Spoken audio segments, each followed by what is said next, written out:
अरे बाबा, इनका बस चले तो ये बोलेंगे कि गाजा में, फिलिस्तीन में जो मुसलमान मारे जा रहे हैं इसराइल से, हमको चुन के दो कारपोरेशन में, हम उनका भी मसला हल कर देंगे।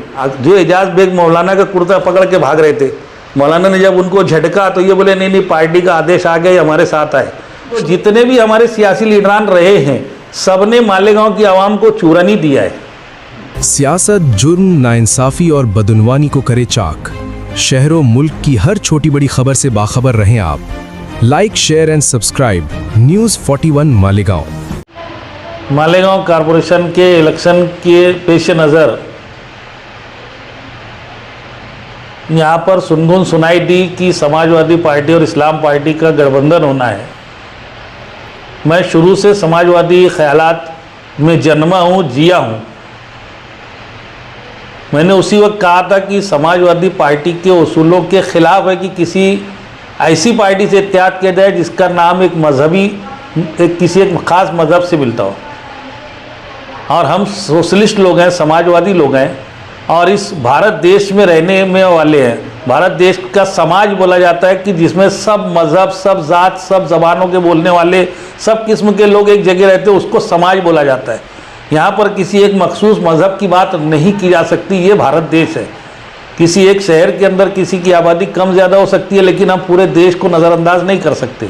मैंने इसीलिए कहा था कि समाजवादी पार्टी इस्लाम पार्टी से उस समझौता नहीं कर सकती।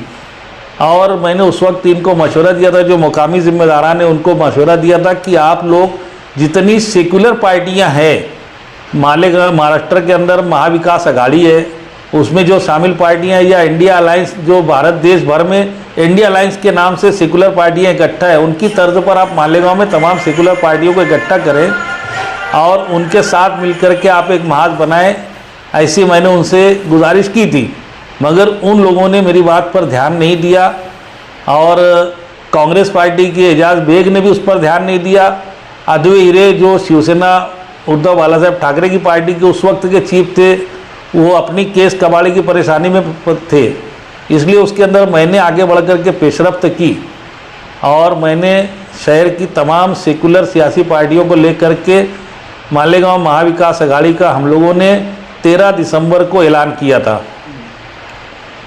अभी ऐसा देखने में आ रहा है कि कारपोरेशन इलेक्शन जाने के 15 दिन तक, 3 जनवरी को तो पहले पेपर निकाल था, लेकिन 31 दिसंबर यानी तक उम्मीदवार ढूंढते रहे। और खासतौर से MIM और इस्लाम पार्टी ने तो आखिरी दिन तक, मतलब रात में ही अपने उम्मीदवारों का ऐलान किया। आप इसको किस नज़र से देखते हैं? मैंने जो शुरुआत की थी, हमने महाविकास अघाड़ी या इंडिया अलायंस की तर्ज पर जो अघाड़ी बनाने की बात की, उसको मालेगांव महाविकास अघाड़ी के नाम से तमाम पार्टियों ने साथ दिया और हमने जो प्रेस कॉन्फ्रेंस लेकर महाविकास अघाड़ी बनाने का ऐलान किया। इसमें शामिल 1 दर्जन से ज़्यादा सियासी पार्टियां, सब लोगों का ये मानना था कि मालेगांव की सियासत जो है इस मोड़ पर आ गई है कि यहाँ पर सियासी बेयकीनी की सूरत हाल है। किसी भी सियासी लीडर पर अब आवाम का उम्मीद भरोसा नहीं रह गया। सब लोग मौजूदा सियासत से और मौजूदा सियासी लीडरों से लोग मायूस हो चुके हैं। कोई नई क़यादत की तलाश है, मगर शहरी सतह पर क़यादत करना किसी एक के बस की बात नहीं थी। और ये चुनाव कारपोरेशन का था, इसमें शहरी क़यादत की बात नहीं थी, इसमें अपने अपने इलाकों की क़यादत की बात थी। इसमें ऐसा हो सकता था कि हम लोग जो छोटी छोटी पार्टियों के लोग हैं, इसके जो वर्कर हैं, वो आवाम के बीच में रह करके काम करने वाले लोग हैं, लोगों के दुख दर्द में रात दिन लगे वाले रहने वाले वर्कर हैं। इन वर्करों को आवाम तरजीह देगी, इस उम्मीद पर सब लोग इकट्ठा आए थे, क्योंकि शहर भी मुतबादिल चाहता था। और जब हमने मालेगांव महाविकास अघाड़ी का ऐलान किया तो उस वक्त बड़ी तादाद में 18 से ज़्यादा उर्दू मराठी के न्यूज़ चैनलों पर हमारी खबर आई और 1 लाख से ज़्यादा लोगों ने हमारी खबरों को देखा। हमने जो नज़रिया पेश किया था तीसरे मुतबादिल का, लोगों ने उसको पसंद किया। मगर चूंकि जैसे ही हमने अघाड़ी का ऐलान किया, उसके दूसरे ही दिन इलेक्शन डिक्लेयर हो गया। अब और वक्त भी इतना कम दिया इलेक्शन कमीशन ने कि अब उम्मीदवार खड़े करना है, तो हमारी अघाड़ी का ऐलान ख़ास तबकों में रह गया, आवाम तक हमारी बात पहुंच नहीं पाई। हमारी कोशिश ये थी कि अघाड़ी बनाने के बाद हम लोग अवामी सतह पर जाते, जगह जगह पर अलग अलग इलाकों में हम लोग मीटिंगें करके, जलसे लेकर के हम लोग आवाम को बताते कि हमारी अघाड़ी का मकसद क्या है। तो जो लाइक कर रहे हैं हम लोगों को, जो हमारी बातों को पसंद कर रहे हैं, ये हमारे साथ चलने लगते। और हमारे साथ एक कारवां नज़र आता है, काफिला, बड़ा काफिला नज़र आता, तो शायद जो लोगों को जो मायूसी है सियासी लीडरों से, ये मायूसी का खात्मा हुआ होता और बड़ी तादाद में हमारे साथ उम्मीदवार आए होते। वरना आप देखो कि जो दोनों लीडरान हैं मालेगांव शहर के और मालेगांव आउटर के जो लीडर साहब मंत्री हैं दादा भूसे साहब, इन तीनों की कंडीशन ये है कि ये सब अपने अपने मखसूस दायरे में महदूद है, अपने दायरे के बाहर इनको उम्मीदवार नहीं मिल रहे, क्योंकि असल में इन पर भरोसा नहीं है, इनकी सियासत से लोग मायूस हो चुके हैं। तो जो मखसूस इन्होंने सियासी नज़रिया नुक्ता नज़र अपनाया उससे आवाम मुतमईन नहीं है, इसीलिए इनकी तरफ कोई जाने को तैयार नहीं है। तो जहाँ पर इनकी पकड़ है जिन इलाकों में, वहाँ पर इनके पास उम्मीदवारों की भरमार है, लेकिन दूसरे इलाके में इनके पास उम्मीदवार नहीं है। कहीं ना कहीं ये भी देखने में आया कि गिरीश महाजन का कल हवाला दिया मुफ्ती इस्माइल कासमी ने अपना 2 दिन पहले एक जलसे में कि वो 20-22 सीटें अगर मालेगांव में आ जाती है बीजेपी या शिवसेना इत्तेहाद की, बीजेपी की, तो आराम से मेयर बना लेंगे, जबकि तीनों पार्टियां दावा करें कि वो अपना अपना मेयर बनाने जा रही हैं। इस पर आप क्या कहेंगे? हम लोगों का ऐसा मानना है कि इस शहर के लीडरों ने, अभी मैं मुफ्ती इस्माइल साहब का एक बयान सुना था, जब वो काफ़ी दिन उम्रा करने गए, काफ़ी दिन तक के आ ही नहीं रहे थे, शहर में कई वाक़यात हो गए और ये नहीं आ रहे थे। जब वो आए तो उनसे बोला गया कि तुम गांव मसले में था, तुम थे नहीं, ऐसा वैसा। तो मुफ्ती इस्माइल ने एक बात बोली, उन्होंने बोला कि यार मैं चूरन दे करके नहीं गया था इसलिए लोगों का पेट डुग रहा था, अब मैं कहीं जाना रहेगा तो चूरन दूंगा, चूरन दे करके जाऊंगा। उस वक्त से मेरे जहन में एक बात है कि इन्होंने चूरन ही तो दिया, जब से सियासत में आए अवाम को चूरन ही तो दिया है। किया क्या इन्होंने? चूरन देने के सिवा इनको आता क्या और करते क्या है? और उसके बाद मैं जब गौर करता हूं तो जितने भी हमारे सियासी लीडरान रहे हैं सब ने मालेगांव की आवाम को चूरन ही दिया है। अगर चूरन नहीं दिया होता तो जो मालेगांव शहर सनती तौर पर खुद कफील है, यहाँ का तैयार शुदा कपड़ा पूरे दुनिया में जाता है, हम गवर्नमेंट को एक्सपोर्ट की उसमें ना हम लोग जो है तो फीस के तौर पे हम लोग उनको ज़र मुबादला देते हैं। हमारा शहर पहले औरंगाबाद और नासिक से आगे था, नासिक की म्यूनसिपलिटी को हम कर्ज देते थे, औरंगाबाद से हमारे यहाँ पर इतनी गरीबी थी औरंगाबाद में कि हमारे यहाँ से कोई जाता था वहाँ से शादियाँ करके लाता था। मगर आज ये नौबत आ गई कि हमारा शहर कहाँ, नासिक और औरंगाबाद कहाँ चले गए, हमारा शहर कहाँ है। अगर हमारे लीडरों ने चूरन देने की बजाय काम किया होता तो ये हमारे पास आज शहर की नौबत नहीं रहती। अब आज जो चुनाव हो रहा है, मुफ्ती इस्माइल ने बोल दिया कि गिरीश महाजन की 22 सीट चुन के आ जाएंगी बीजेपी की, तो वो मेयर बना लेंगे। असल चीज़ यही है कि इस्लाम पार्टी का क्या मकसद है? क्यों अजीत दादा पवार ने मालेगांव में किसी को, राष्ट्रवादी कांग्रेस का एक पार्टी का, उनकी पार्टी का सदर किसी को क्यों नहीं बनाया? क्यों उन्होंने यहाँ पर किसी को टिकट नहीं दिया राष्ट्रवादी कांग्रेस पार्टी का? ये बोला जा रहा है कि ये राष्ट्रवादी कांग्रेस के ज़रिए से इस्लाम पार्टी के लोग बीजेपी से, फडणवीस से मिले हुए हैं कहीं। और दूसरी तरफ आसिफ शेख रशीद और सेकुलर फ्रंट के लोग, समाजवादी के लोग बोलते हैं कि मुफ्ती इस्माइल साहब का तालमेल है फिरका परस्तों से, मेयरशिप को लेकर के पहले से डील है। असल सवाल ये नहीं है, असल सवाल ये कि तुमने हमारी मूलभूत सुविधाओं के लिए, हमारी बुनियादी ज़रूरतों के लिए तुमने अपनी क्या जिम्मेदारी निभाई। 2017 के बाद 2007 से मुफ्ती इस्माइल आए हैं, 2007 से लेकर आज तक देखा जाए तो 15 साल कारपोरेशन पर मेयर का दौर गुजरा है, जिसमें से 7.5 साल मुफ्ती इस्माइल के मेयर रहे हैं, 2.5 साल नजमुद्दीन खजूरवाला, 2.5 साल अब्दुल मालिक और 2.5 साल इब्राहिम सेठ, और 7.5 साल इनका मेयर था शेख आसिफ का। इन दोनों ने अपनी मेयरशिप के दौर में इस शहर को क्या दिया? एक तरफ बोलते कि शहर मसाइल से घिरा हुआ है, तो फिर तुम क्या कर रहे थे? और एक तरफ बोलते कि हमने इतना सारे काम किए, तो जब सारे काम कर दिए तो फिर लोगों के जो मसाइल है, लोग ठोकरें खा रहे हैं, लोगों के घरों में पानी घुस रहा है, लोगों के घरों के पास में गंदगी है, लोगों की सेहत आम्मा का मसला है, लोगों की तालीम का मसला है, तो क्यों ये सब मसाइल? अभी शहर में एक चीज ये भी देखा जा रहा है कि बड़ी बड़ी पार्टियां हैं, उनके जो सीनियर वर्कर थे, सीनियर जो लड़ने की ताकत रखते थे, इस इलेक्शन में उन्होंने भी हिम्मत नहीं की कि वो अपने वार्ड से या किसी वार्ड से इलेक्शन लड़े। यहाँ तक के देखा गया कि कई पार्टियों ने अपने मजबूत उम्मीदवारों पर ध्यान नहीं दिया और वो उम्मीदवार आज़ाद उम्मीदवारी करने पर मजबूर हो गए, ये भी देखने में आया। मैं आपको बोल रहा हूँ कि हम लोगों को कारपोरेशन का इलेक्शन में, इस शहर में जब मैं थोड़ा सा होश संभाला तो भागलपुर में फसाद हुआ था बिहार रियासत का एक भागलपुर शहर है जो यहाँ से 1800 किलोमीटर दूर है। वहाँ फसाद हुआ, भागलपुर में हमारे लोग मारे गए, ऐसा हुआ वैसा हुआ। भागलपुर के फसाद का रोना रो करके मालेगांव में वोट ले ली गई।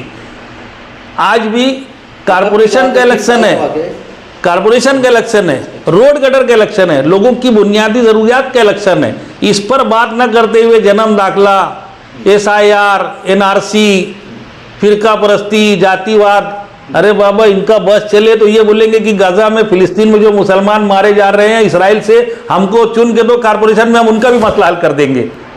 अरे कुछ आवाम को एकदम बेवकूफ़ बना करके असल मुद्दों से हटाने का काम।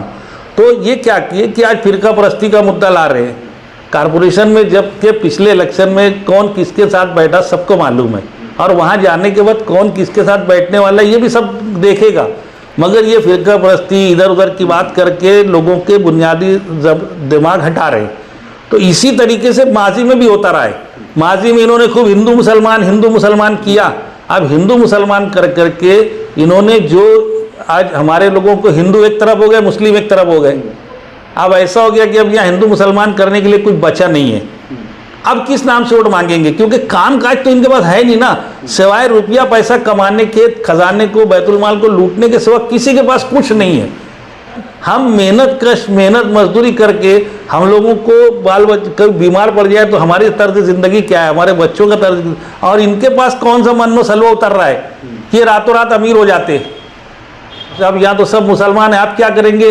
तो इन्होंने दखनी और मोमिन के नाम पर लड़वा दिया है।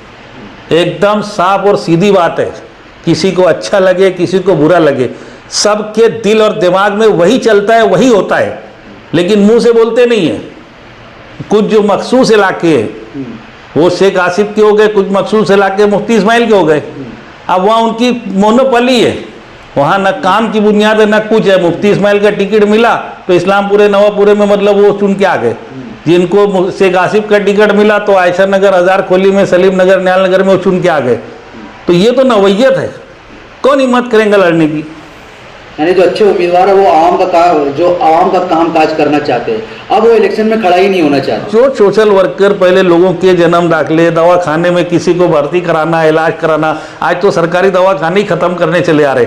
म्यूनसिपलिटी के दवाखाने खत्म कर दिए, सरकारी दवाखानों की हालत देख लो। अब कोई सोशल वर्कर वहाँ जाकर के किसी मरीज की मदद करने को तैयार नहीं है। पुलिस स्टेशन में देख लो, वहाँ पर कोई सोशल वर्कर नहीं चलता।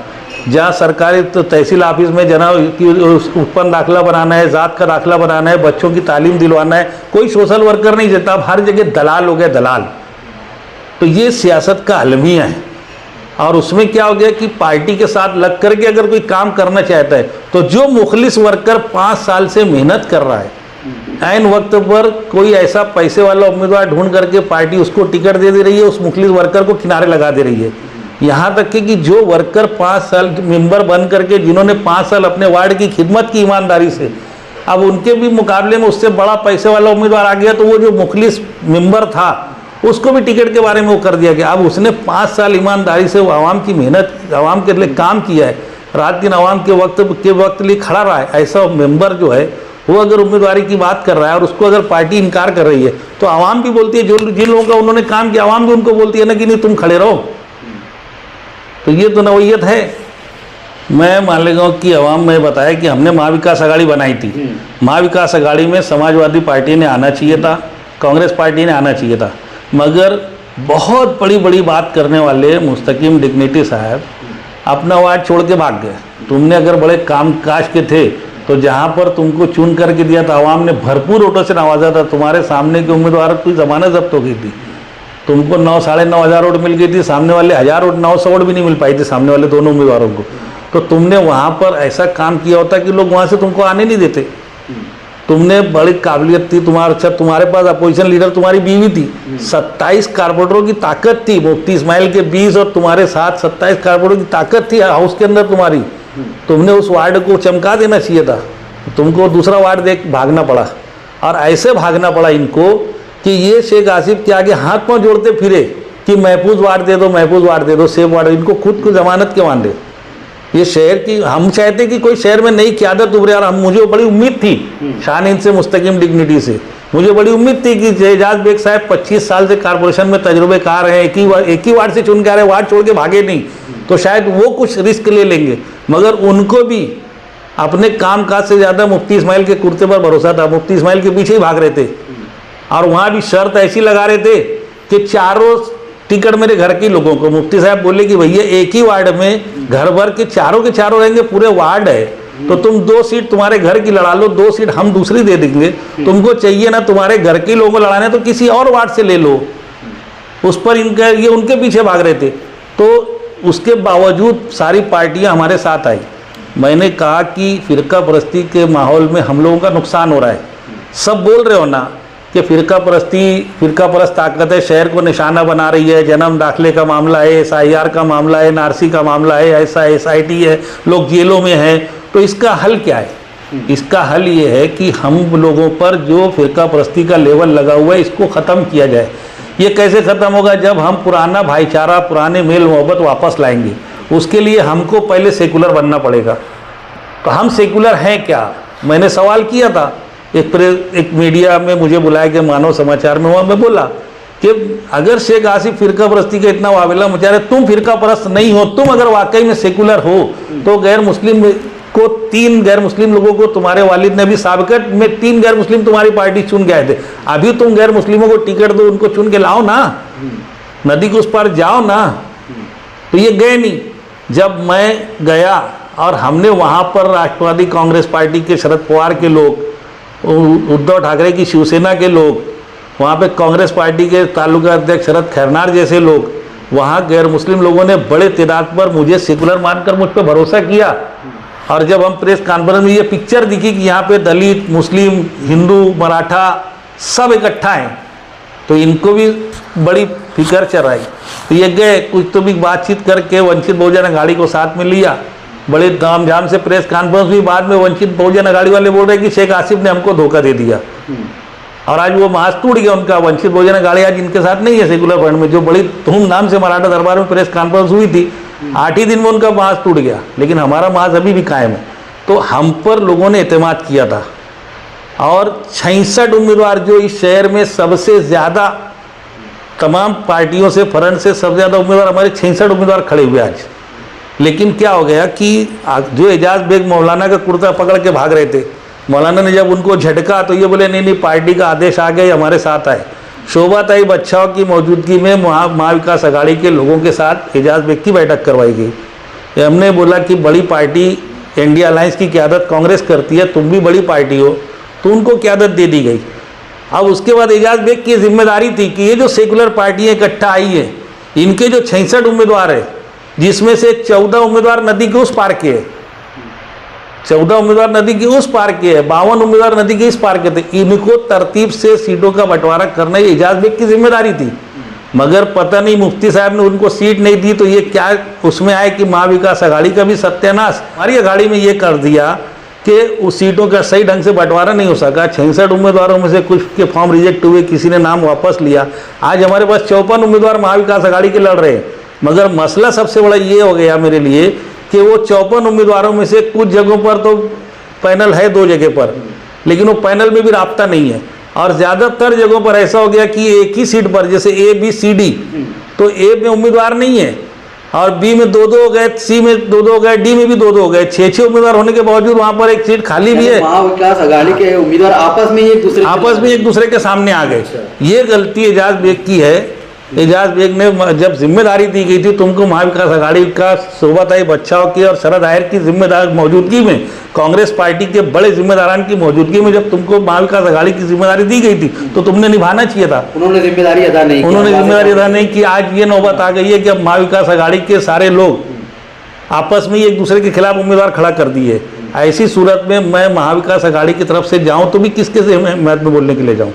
तो मैं आवाम से ये कहना चाहता हूँ कि जो आप लोगों ने हम पर भरोसा किया, 66 उम्मीदवार दिए थे, मगर किसी वजह से नहीं हो सका, तो अब जो इलेक्शन में नतीजा आना है महाविकास अघाड़ी के हक में, जो भी नतीजा आएगा आएगा। लेकिन हमने तमाम पार्टियों के जिम्मेदारों से मेरी बातचीत हुई है कि हम लोगों ने मुझ पर जिस तरीके से भरोसा किया, सब पार्टी के लोगों ने इलेक्शन के बाद जितने भी मेंबर चुन कर आएंगे उनके साथ में हाउस के अंदर भी हम लड़ेंगे, और अगर कोई आए ना आए, लेकिन सड़क हमारे लिए हमेशा आज़ाद खुली हुई है।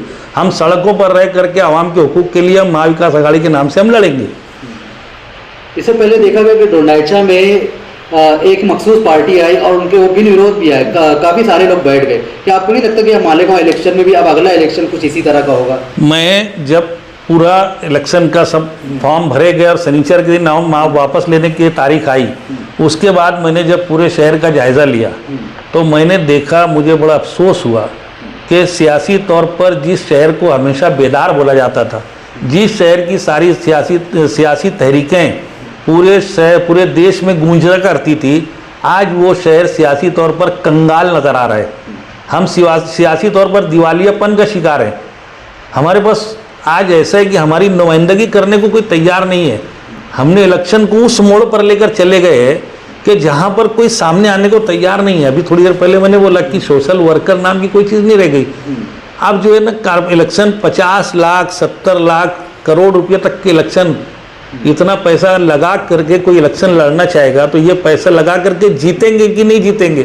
जो हार गया उसका तो 60-70 लाख ऐसे ही चला गया ना, और जो जीत गया तो वहाँ क्या पे गंगा बह रही है क्या कि चुन के जाएगा तो वहाँ पे लेके आ जाएगा? वहाँ जा करके भी उसको सर माथाफोड़ी करना पड़ेगी कि ये पैसा रिटर्न कैसे आए। तो ऐसे हालात में ऐसा हो गया कि अब हम लोगों ने रुपये पैसे कोई इलेक्शन बना लिया है, दक्षिणी मोमिन कोई इलेक्शन बना लिया है, हमने इन लीडरों के पीछे ही हमने इलेक्शन बना लिया है। तो अब कोई उम्मीदवारी करने को तैयार नहीं है, हमारा कोई नुमाइंदा बनने को तैयार नहीं है। अलमिया इस शहर में हमेशा गली गली में लीडर हुआ करते थे। आज इस शहर में हमारे पास ये नौबत है कि 84 सीटों के लिए हमारे पास उम्मीदवार नहीं है। देखा आपने, एक जगह पर भी विरोध हो गया जी। तो ये बिला मुकाबला हो जाना, ये उनकी काबिलियत, उनकी खूबी नहीं है, ये मजबूरी है हम लोगों की कि अब हमारे पास उम्मीदवार नहीं बचे। यही इस्लाम पार्टी जो आज बिन विरोध एक जगह हो गए, कई जगहों पर इनके पास उम्मीदवार नहीं थे। एक तो समाजवादी से गठबंधन किए, कुछ उम्मीदवार उधर से इनको मिल गए, कि कई जगह ऐसी है कि जहां पर इस्लाम पार्टी ने पकड़ के, समाजवादी पार्टी ने पकड़ करके सेकुलर फ्रंट के उम्मीदवार बनाया कि, और ऐसे ही मुफ्ती इस्माइल साहब का भी है, MIM पार्टी का भी देख लो, इनके पास उम्मीदवार नहीं थे। जो उम्मीदवार इस्लाम पार्टी से छोड़ के भागा उसको पकड़ के टिकट दे दिया। तो इनके पास उम्मीदवार नहीं थे। एक दूसरे के भागे भगाए, पकड़े पकड़ाए, दबाए दुबाए सब करने के बाद नवैयत ये आई मेरे सामने कि 21 पैनल में एक सीट भी विरोध हो गई, और 18 जगह ऐसी है जहां पर 1 बाय 1 मुकाबला है, 2 ही उम्मीदवार है, तीसरा कोई उम्मीदवार ही नहीं है। वहां पर मशीन के ऊपर 2 ही बटन रहने वाली है, तीसरी बटन ही नहीं रहने वाली है। तो ये 21 में से ये हो गया। उसके बाद 3 ही उम्मीदवार, यानी ऐसे 27 जगह हैं जहां पर 3 उम्मीदवार है, कोई चौथा उम्मीदवार नहीं है। और ये जहां 3 उम्मीदवार भी है ना, वहां पर ऐसा है कि एक उम्मीदवार तो गिनती में ही नहीं है, कहीं पर ऐसा है कि दोनों उम्मीदवार भी गिनती में नहीं है। एक वार्ड अगर इस्लाम पार्टी का बोल रहे हैं कि हम बिनविरोध हो गए, तो मैं इस्लाम पार्टी और समाजवादी की एक और आपको तिल्क हकीकत बताना चाहता हूँ कि इस्लामाबाद किला का जो वार्ड नंबर 19 है, वहाँ पर भी एक उम्मीदवार MIM का बिनविरोध हो जाता, इनके पास उम्मीदवार नहीं था। वो तो कांग्रेस पार्टी ने और एक आज़ाद ने वहाँ फार्म भर दिया, तो अब्दुल मालिक जो 19 नंबर वार्ड में अब्दुल मालिक जहाँ से उम्मीदवारी करे, इनके पास भी उम्मीदवार नहीं था। इन्होंने जिसको टिकट दिया था उसने फार्म भरने से इनकार कर दिया। जैसा कि हजार खोली में मुफ्ती इस्माइल ने जिसके नाम का ऐलान किया था उसने फार्म नहीं भरा, तो भी विरोध हो गया। इसी तरीके से इन्होंने जिसका ऐलान किया था अब्दुल मालिक के सामने वार्ड नंबर 19 में किला इस्लामाबाद में, वहाँ भी उम्मीदवार बिन विरोध हो गया। तो ये नवैयत है, आज उम्मीदवार नहीं है, हमारी कोई नुमाइंदगी करने वाला नहीं। तो अब अगर ऐसा ही हाल रहा तो डोंडाइचा में जय कुमार रावल जो बीजेपी के MLA, उन्होंने सब उम्मीदवारों को बुला के बोला तेरा क्या है। हाँ, पूरा एक भी उम्मीदवार इलेक्शन नहीं लड़ा, पूरी म्यूनसिपलिटी का इलेक्शन, सारे काउंसलर सदर बल्दिया सब बिला मुकाबला चुन के आ गए, वहाँ इलेक्शन ही नहीं हुआ। तो मुझे ऐसा लगता है कि ये जो इलेक्शन है, अगर यही हाल रहा हमारा, तो ये मालेगांव कॉरपोरेशन का भी आखिरी इलेक्शन हो जाएगा। वहाँ भी दादा भूसे ने माहौल बना लिया था वहाँ पर कि वहाँ भी जो बीजेपी को उसने अपने अंडर में ले लिया था। अगर ये दादा अजीत बंडू काका बच्चाओ, सुनील आबा गायकवाड़, अद्वै हीरे, दीपक भोसले वगैरह ये बीजेपी में वापस दोबारा इनको लिया नहीं जाता, तो वहाँ भी ऐसा था कि बस दादा भूसे जिसको टिकट दे दिया चुन के आ गया, दूसरे किसी की जरूरत ही नहीं थी। यही हाल हो जाएगा पक्के इलाकों में मुफ्ती साहब का टिकट, इनके इलाकों में इनका टिकट। तब कोई मुकाबला ही नहीं रहेगा। तो जब मुकाबला नहीं होगा तो इलेक्शन कहाँ से होगा। तो ये मालेगांव म्यूनसिपल कॉरपोरेशन का ये आखिरी इलेक्शन साबित हो सकता है मेरी नज़र से, क्योंकि आज उम्मीदवारों का काल है, आने वाले दिनों में क्या होगा। तो आने वाले दिनों में तो यहाँ पर बिला मुकाबला हो जाएगा, तो हमारी जमहूरियत ख़त्म हो जाएगी। जमहूरियत ने हमको जो चुनने का इख्तियार दिया है, ये लीडर लोग चुन करके हम पर लाद देंगे और हमारी जमहूरियत ख़त्म हो जाएगी। अलमिया इसके बारे में सोचने की ज़रूरत है।